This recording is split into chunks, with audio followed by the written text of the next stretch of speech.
Bismillahirrahmanirrahim. Assalamualaikum warahmatullahi wabarakatuh.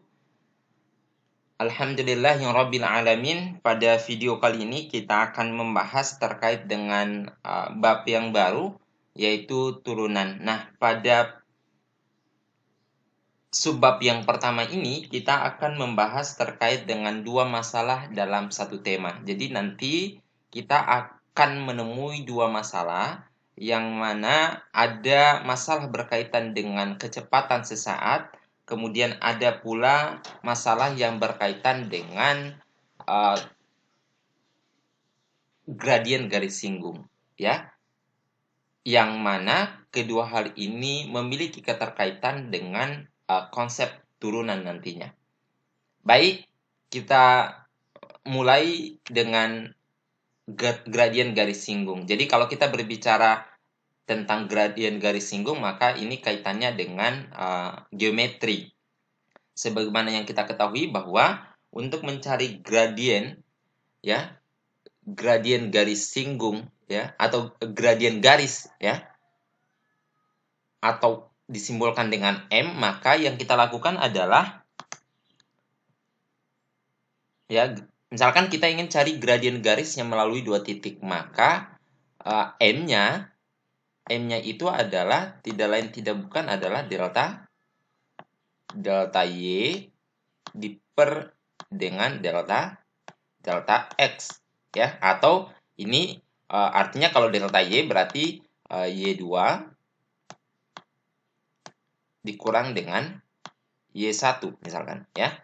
Ini juga sama, ini berarti kalau delta X berarti X2 dikurang dengan X1. Nah, seperti itu.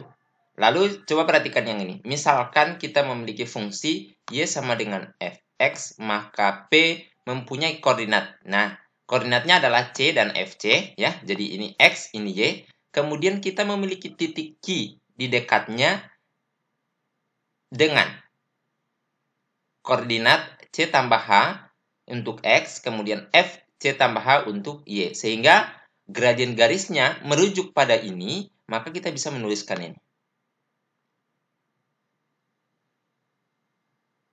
Ya. Nah, hal ini juga bisa dilihat secara jelas melalui gambar grafik ini. Coba perhatikan, ya. Delta X-nya, ya. Delta X dari ini adalah, coba lihat, X-nya adalah C dan C plus H. Jadi, jarak dari P ke Q, ya, P ke Q, kalau dilihat dari X, maka tidak lain tidak bukan adalah H. H itu diperoleh dari mana? Yaitu C tambah H, ya, dikurang dengan C, ya. Ini habis sisa H. Kemudian, kalau dilihat secara vertikal seperti ini, ya, maka jarak P dan K itu tidak lain tidak bukan adalah FCH dikurang FC, atau ini sama dengan delta Y, ya. Dengan demikian, gradien garis, ya, yang melalui dua titik P dan Q itu adalah FC tambah H kurang dengan FC per dengan H. Ini adalah delta Y, ini juga merupakan delta X. Nah, kalau misalkan kita mencari gradien garis yang melalui di dua titik itu sangat mudah, ya, sangat mudah dengan hanya menggunakan formula ini. Tetapi bagaimana kalau misalkan kita ingin mencari gradien garis yang menyinggung, ya, atau gradien garis singgung di satu titik. Jadi bukan di dua titik. Nah, olehnya itu Leibniz mengatakan bahwa ketika misalkan, ya, kalau di satu titik artinya misalkan kita mengambil di titik P, ya, kita mengambil di titik P untuk X sama dengan C, jadi X-nya sama dengan C, maka ini bisa terjadi ketika Q-nya itu dekat dengan P. Untuk menjadikan Q dekat dengan P, maka jarak antara P dan Q, ya, jarak ini, yang ini, harus juga dekat. Atau bisa dikatakan sebagai, atau jarak dari P dan Q itu menuju 0. Artinya apa? Menuju 0 itu maksudnya sangat dekat. Ketika hanya ini menuju 0, maka P dan Q ini juga menjadi sangat dekat, ya. Kalau hanya sama dengan 0 kan berarti P dan Q itu sama, ya, titik yang sama. Tetapi ketika hanya dekat dengan 0, maka P dan Q ini menjadi sangat dekat. Sehingga gradien garis singgung, ya, gradien garis singgung itu kita bisa mencari dengan menggunakan formula ini, ya. Yang ini itu merupakan materi kita terdahulu terkait dengan limit yang nantinya akan berkaitan dengan turunan, ya. Di mana untuk mencari gradien garis singgung itu adalah, misalkan kita punya fungsi fc tambah h dikurang fc per h, di mana h itu dekat dengan 0. Tinggal kita cari, ya. Ini ilustrasinya tadi, kenapa h dekat dengan 0. Karena kalau misalkan kita ingin cari gradien garis singgung, yang artinya bahwa menyinggung tepat di satu titik di situ, ya. Dan itu pasti ada, ya. Sebuah garis yang menyinggung tepat di satu titik ini, ya. Nah, untuk mencari garis singgungnya, maka kita harus bisa pastikan bahwa P dan Q-nya itu sangat dekat. Untuk memastikan P dan Q-nya sangat dekat, maka kita harus memastikan jarak atau H-nya itu menuju 0 atau dekat dengan 0. Sebagai contoh misalkan kita ingin mencari gradien garis singgung pada kurva Y sama dengan X kuadrat di titik 2,4. Ya, di titik 2,4. Nah, untuk mencari gradien garis singgungnya, maka kita menggunakan formula yang tadi, ya. X-nya itu kita ganti dengan apa? X-nya ini sama dengan nilai C, maka FC-nya atau C-nya diganti dengan 2, sehingga ini kita bisa menuliskan 2 tambah H dikurang dengan 2. Karena kan di sini FC tambah H, ini FC. Kemudian, karena kurvanya itu Y sama dengan X kuadrat, maka ini dikuadratkan, ya. Jadi ini FY ini kan sama saja dengan Fx, ya. Jadi Y yang ini itu sama saja dengan Fx, artinya bahwa ketika X-nya sama dengan 2 tambah H, maka Y itu sama dengan 2 tambah H dikuadratkan. Ketika X-nya sama dengan 2, maka Y-nya itu, atau Fx-nya adalah 2 pangkat 2. Sehingga ini ketika kita operasikan, hasilnya adalah seperti ini. Nah, kemudian ini bisa, ini 0. Kemudian yang ini hanya kita keluarkan, ya, kita tarik keluar sehingga menjadi 4 tambah H. Nah, ini saling mengcancel sehingga sisa apa? Sisa limit H menuju 0, 4 tambah H. Ini kita tinggal gunakan teorema substitusi sehingga ini bisa kita peroleh hasil akhirnya adalah sama dengan 4. Tentu untuk mencari persamaan garis singgungnya, ya, persamaan garis singgungnya menjadi sangat mudah karena kita sudah memperoleh M-nya, ya. M-nya yaitu 4. Nah, persamaan garis singgungnya berarti kita tinggal kaitkan saja dengan titiknya, ya. Karena dia melalui titik 2,4, gradiennya 4, maka persamaannya juga kita bisa peroleh. Contoh yang kedua. Nah, contoh yang kedua ini kurang lebih sama dengan yang tadi, tetapi ini bentuk umumnya nantinya, ya. Jadi ini kita buat dulu dalam bentuk umum, kita biarkan dia masih dalam bentuk C. Nanti di akhir, jadi ini kalau kita gunakan teorema substitusi, hasilnya adalah 2C. Ya. Hasilnya 2C, kemudian untuk mencari gradiennya untuk titik untuk X sama dengan min 1, maka ini kita bisa tulis untuk X sama dengan min 1, ya. X itu sama dengan C ya. Maka M-nya adalah min 2 ya. Kemudian untuk X-nya sama dengan 2, maka M-nya adalah 4 ya. Dan seterusnya. Gitu. Jadi kalau tadi itu kita masukkan di awal, kalau yang ini kita substitusi di akhir ya. Kita buat dulu secara general.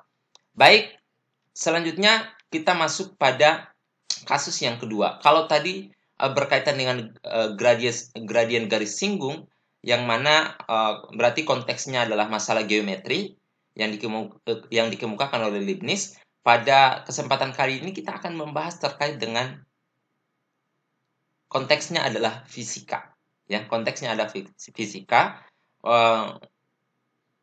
atau yang kita kenal dengan kecepatan sesaat. Nah, sebelum membahas tentang kecepatan sesaat, kita bahas terlebih dahulu tentang kecepatan rata-rata. Sebagai contoh misalkan ini, ya. Misalkan, andaikan sebuah benda, P misalkan, bergerak sepanjang garis koordinat sehingga posisinya pada saat T diberikan ST ini. Nah, pada saat C, benda berada di FC. Artinya ketika T-nya atau waktunya itu C detik misalkan ya, maka benda tersebut berada di FC.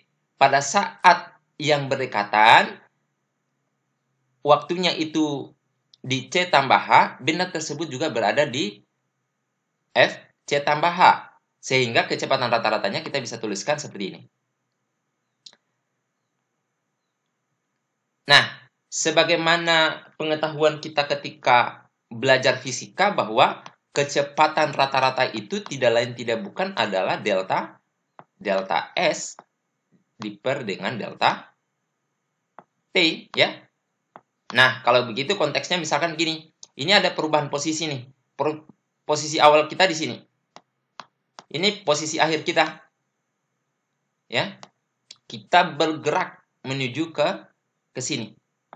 Tentu jarak A ke B ya berarti selisih B kurang A ya.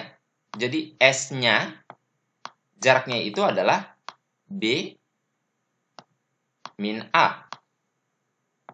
Ini adalah berarti delta S-nya. Kemudian yang ini kan kita membutuhkan waktu tertentu. Ini misalkan waktu awalnya adalah C, kemudian waktu akhirnya adalah C plus H. Sehingga waktu tempuhnya kita adalah berarti sama juga, yaitu B min A. Di mana B-nya adalah C tambah H, kemudian A-nya adalah C. Dengan demikian kita bisa memperoleh berarti waktu tempuhnya adalah H. Sehingga persamaan ini berlaku ya, bahwa kecepatan rata-rata itu adalah FC tambah H dikurang FC diper dengan H. Lalu bagaimana kalau misalkan ya? Lalu bagaimana kalau misalkan kita ingin mencari kecepatan ketika waktu tertentu, misalkan ketika T-nya sama dengan C, atau kecepatan ketika T-nya sama dengan 1 detik. Nah, hal ini sering terjadi pada ketika kita mengendarai sebuah motor ya. Kita bisa lihat speedometernya. Misalkan kita cek pertama adalah kecepatan kita 20 km per jam. Kemudian ketika kita cek kedua, sudah naik menjadi 60 km per jam dan seterusnya. Nah, konsep ini kita kenal dengan namanya kecepatan sesaat. Kecepatan saat itu juga ketika T-nya diketahui. Nah, konsep itu ya artinya bahwa berarti kalau kecepatan sesaat itu pergerakannya sangat waktunya itu sangat dekat. Nah, artinya bahwa ketika misalkan jarak hanya ini sangat dekat atau waktunya itu sangat dekat dengan 0, maka itulah yang dikatakan sebagai kecepatan sesaat. Sehingga formula ini kita bisa tuliskan bahwa kecepatan sesaat itu adalah limit FCH dikurang FC per H, di mana H itu dekat dengan 0. Ya, jaraknya itu waktu tempuhnya itu sangat dekat antara posisi awal dengan posisi akhir. Sebagai contoh misalkan ini, ya, sebuah benda menelusuri suatu garis sehingga S atau jarak pada T detik adalah ST 16T kuadrat. Kecepatan sesaat pada saat T sama dengan 1 adalah, ini kita tinggal ganti, ya, kita gunakan formula yang tadi. T itu sama dengan T sama dengan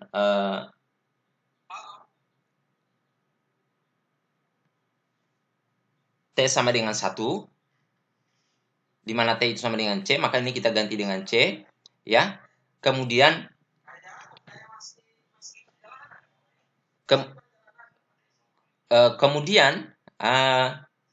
ini kita proses sama persis dengan yang tadi sampai kita bisa memperoleh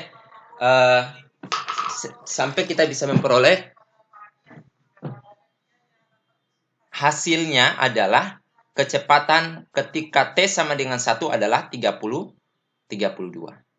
Nah, untuk contoh yang kedua ini, ya, kita bisa buat secara general juga, ya. Kita bisa buat secara general, kita hanya sampai pada ini. Misalkan kalau ini kita proseskan, hasilnya berarti sisa, ya, ini berarti kalau kita lanjutkan sedikit, berarti berubah menjadi min 9,8,